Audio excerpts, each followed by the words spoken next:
YouTube creator burnout is a real thing. YouTube burnout. Lately, many big YouTubers announced that they're quitting. What were the main reasons? Burned out, exhausted. There's been a lot of YouTubers quitting. There's a really serious problem with YouTubers staying consistent without burning out. I mean, we don't want YouTube to be another 9-to-5 job.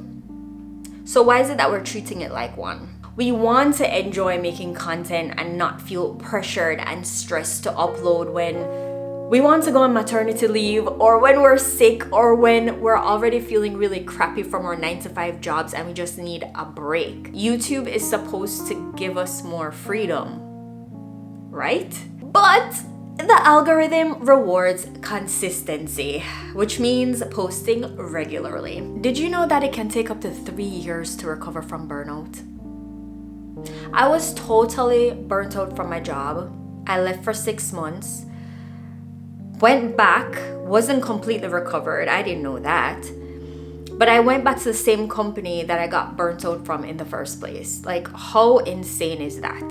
So I'm not about to risk getting burnt out again. Not for YouTube, not for nothing. So I had to rethink how I was approaching this whole YouTube thing. Because I mean, I'm playing a long game, right? That's what they always say. It's a marathon, not a sprint.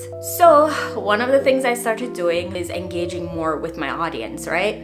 Consistency goes beyond just uploading videos. Regularly interacting with your audience, like responding to their comments, or just even acknowledging their feedback by doing like future videos based on their feedback is gonna demonstrate that you value their input. And I love that YouTube has come out with a bunch of changes, finding ways to build a relationship with your audience that doesn't take hours to create.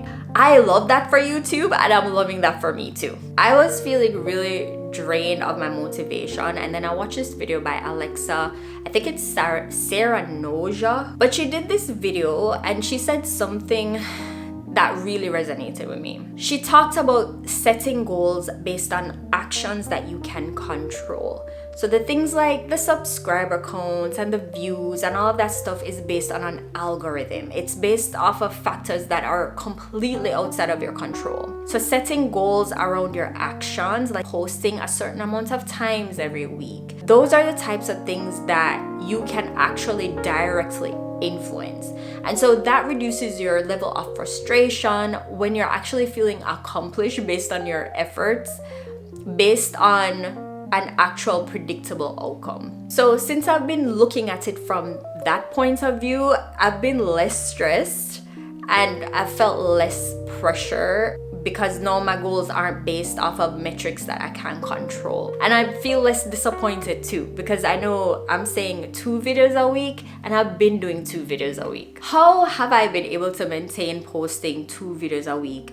The first thing is I stopped being a perfectionist. I used to think that everything had to be perfect for my videos. I used to script to no end. Like every word was careful.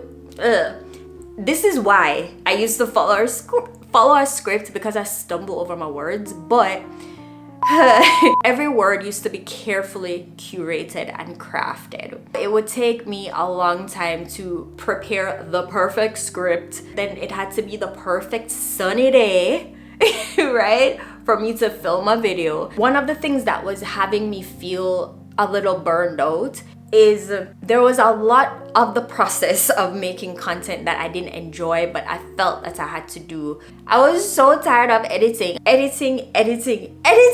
Forget carpal tunnel. Like my back would be killing me from sitting in a chair just editing for hours, right?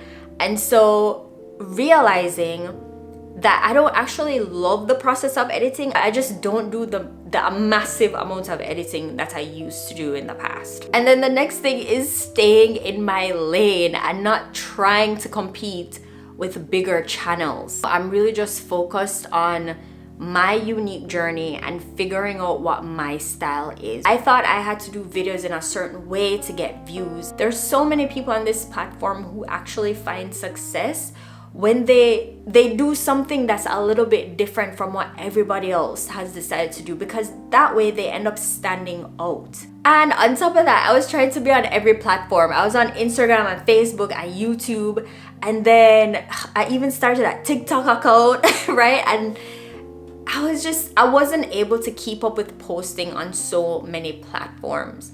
And I know that they say that you can take your long form content and you can chop it up into like a million different other types of content for the different platforms, but that still takes work and energy, and it's not that simple unless you actually have help, right? I was on a call with my mastermind partner.